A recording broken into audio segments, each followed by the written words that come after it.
नमस्कार शेतकरी बंधूंनो, wellness bioscience private लिमिटेडमध्ये आपले सहर्ष स्वागत आहे। सर्वांना माहीतच आहे की वेलनेस बायोसायन्स सीताफळ पिकामध्ये संशोधन करणारी ही एकमेव ऑर्गनायझेशन आहे। वेलनेस बायोसायन्स 2016 पासून सीताफळ पिकामध्ये वेगवेगळ्या प्रकारे जी सेटिंगसाठी जी समस्या येते आहे त्या संदर्भात तसेच इतर येणाऱ्या समस्यांसंदर्भामध्ये वेलनेस संशोधन करत आहे आणि प्रयोगशाळा तसेच शेतकऱ्यांच्या शेतामधून येणाऱ्या अडचणी या दोन्हींबाबत वेलनेस संशोधन करत वेलनेसने काही प्रोडक्ट निर्माण केलेले आहे। आज आपण संतोष एकतपुरे, वेळापूर, तालुका माळशिरस, जिल्हा सोलापूर यांच्या प्लॉटमध्ये आलोय। नमस्कार सर। ते पेशाने व्यावसायिक आहेत, पण शेतीची आवड असल्याने त्यांनी शेतीलाही कसं व्यावसायिक स्वरूप दिलं आणि ह्या व्यवसाय सांभाळतानाच या सीताफळ शेतीचं ते कसं व्यवस्थापन करतात याविषयी आपण आज त्यांच्याकडून जाणून घेऊया। सर, आपले वेलनेसमध्ये स्वागत आहे। नमस्ते। माझा कन्स्ट्रक्शनचा व्यवसाय आहे।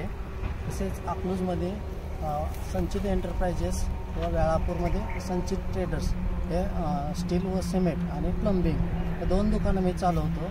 तसेच बांधकाम कन्स्ट्रक्शनची पण कामं असते ती, त्यातून मला बिलकुल पण वेळ मिळत नाही शेतीकडे बघायला। मी फक्त लेबर एकदा लावून छटणी फक्त करून घेतो आणि बाकीचं काम तर काहीच करत नाही। फक्त तुमचं मला वेलनेस माहिती मिळाली आणि गेल्या वर्षी मी वेलनेसचंच एक प्रॉडक्ट तुमचं वेलसेट नावाचं हा प्रॉडक्ट वापरला सेटिंगसाठी। त्याच्यामुळं मला चांगलं सेटिंग पण मिळालं आणि 30च्या पुढं एका झाडाला मला फळ मिळालं। आणि त्याच्यानंतर तुमचं दुसरं एक प्रॉडक्ट होतं सीताफळ स्पेशल, ती फक्त मी तेवढं सोडलं, बाकी मी त्याला खत टाकलं नाही, मटेरियल जे असतं ते कुठलाच डोस पण केलेला नाही। त्या तुमच्या सीताफळ स्पेशल एवढ्या सोडल्यामुळं माझी साईज पण चांगली झाली आणि ॲव्हरेज पण मला चांगलं मिळालं। आणि त्याच्यानंतर मी तुमचं सेटिंगसाठी हे कंपल्सरी वापरतो आहे आणि आता दुसरा भार घेतला आहे मी दुसऱ्या वर्षीचा, म्हणजे माझ्या बागेला 4थं वर्ष आहे ह्या। आणि हा स्प्रे माझा झालेला ॲक्च्युली। आणि त्याच्याबरोबर मी आता ही जी माझा शेंडा वाढत आहे तो स्टॉपिंग करण्यासाठी तुमच्याकडून मला जी माहिती मिळाली त्याच्याप्रमाणे हे मी आता सीताफळ मॅच्युरिटी डॉक्टर मॅच्युरिटी हे प्रॉडक्ट वापरत आहे।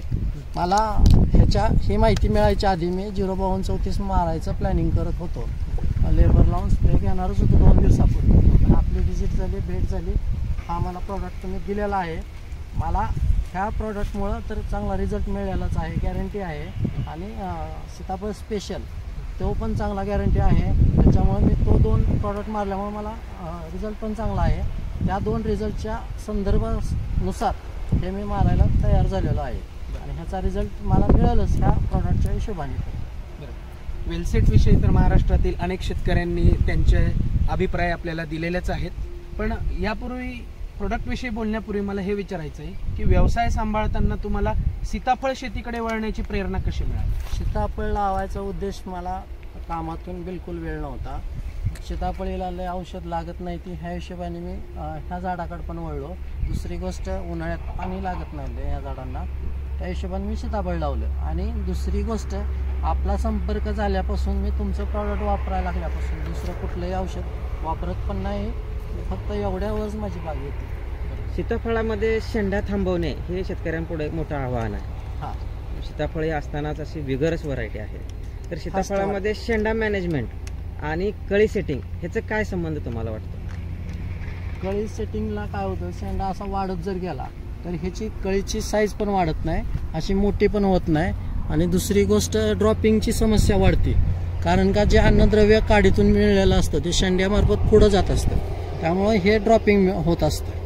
त्याच्यामुळे हे डॉक्टर मॅच्युरिटी मारल्यामुळं ह्या कळीची साईज पण स्ट्रॉंग राहते आणि सेटिंगला फायदा होतो। तर शेतकरी बंधूंनो, डॉक्टर मॅच्युरिटी विषयी बोलण्यापूर्वी मला एक सांगायचं आहे की सीताफळाची जी लागवड सगळे शेतकरी करतात त्यांना येणाऱ्या 2 प्रामुख्याने अडचणी म्हणजे एक सेटिंग न होणे आणि दुसरी म्हणजे सीताफळाचा शेंडा पडणे। आता सीताफळ ही नैसर्गिकरित्या एक जंगली वनस्पती आहे आणि आज ही जंगली वनस्पती असल्यामुळे तिची एक व्हिगरस म्हणजे जोमाने वाढणारी वनस्पती आहे। आता यात काय होतं, वाढ झाल्यामुळे शेंडा पळण्याची जी समस्या आहे त्याने काय होतं की तुमची सेटिंग होत नाही शेंडा पळल्यामुळे आणि सेटिंग न झाल्यामुळे उत्पादनात ऑटोमॅटिक घट होते. तर सेटिंगसाठी तर आपले वेलसेट आहेत, वेलसेटबद्दल तुम्ही ऐकलेलेच आहेत. तर वेलनेसने ह्या वेळेस हे डॉक्टर मॅच्युरिटी एक प्रोडक्ट आणलेले आहे. शेतकऱ्यांना मजूर मिळत नाहीत, लेबर मिळत नाही, आणि लेबर जरी लावले तरी मॅन्युअल पिंचिंग म्हणजे हाताने हा जो शेंडा खोडणे हा जो प्रकार केला जातो हा व्यवस्थितपणे तितके लेबर करत नाही. लेबरचा खर्चही खूप वाढतो आणि वेळही खूप जातो. यामध्ये जर तुम्ही डॉक्टर मॅच्युरिटी वापरली तर डॉक्टर मॅच्युरिटी काय करते तर ही शेंड्याची वाढ थांबवते आणि ऑटोमॅटिक तुम्हाला सेटिंग होण्यास मदत मिळते. आता शेंडा का पळतो हेही जाणून घ्यायचे झाले तर वातावरणामध्ये ढगाळ वातावरण असो किंवा पावसामुळे असो वातावरणात नायट्रोजनचे प्रमाण वाढते आणि नायट्रोजनचे प्रमाण वाढल्यामुळे झाडं काय करतात तर तो वातावरणातला नायट्रोजन शोषून घेतात. वातावरणात 71% इतका नायट्रोजन असतो आणि तो नायट्रोजन शोषून घेतात. त्यामुळे झाडांची वाढ जोमाने व्हायला सुरुवात होते आणि ती आपल्याला होऊ द्यायची नाहीये. का तर जर ती वाढ जोमाने झाली तर सेटिंगला अडचणी. तर तुम्ही वेलसेट वापरले आहे, ह्या वर्षी तुम्ही डॉक्टर मॅच्युरिटी वापरा, वेलसेटचे तुम्हाला उत्तम रिझल्ट मिळाले आहेत. यावर्षी तुम्ही नक्कीच हे डॉक्टर मॅच्युरिटी वापरा, तुमचा वेळही वाचेल आणि जी शेंड्याची वाढ तुम्हाला थांबवायची त्याचा नक्कीच तुम्हाला फायदा होईल. वेलसेटची तर खात्री आहेच, पण ह्याची पण खात्री मला लवकरच 8 दिवसात मिळून पण जाईल. आपल्या प्रॉडक्टबद्दल माहिती सगळी मला दिल्याबद्दल आपलं धन्यवाद. थँक्यू सर, तुम्ही आम्हाला तुमच्या एवढ्या धावपळीच्या याच्यातून वेळ दिला. तर शेतकरी बंधूंनो, तुम्ही नक्कीच वेलसेट, डॉक्टर मॅच्युरिटी आणि सीताफळ स्पेशल हे 3 प्रोडक्ट वापरून पहा आणि स्वतः त्याचे रिझल्ट आजमावून पहा. धन्यवाद.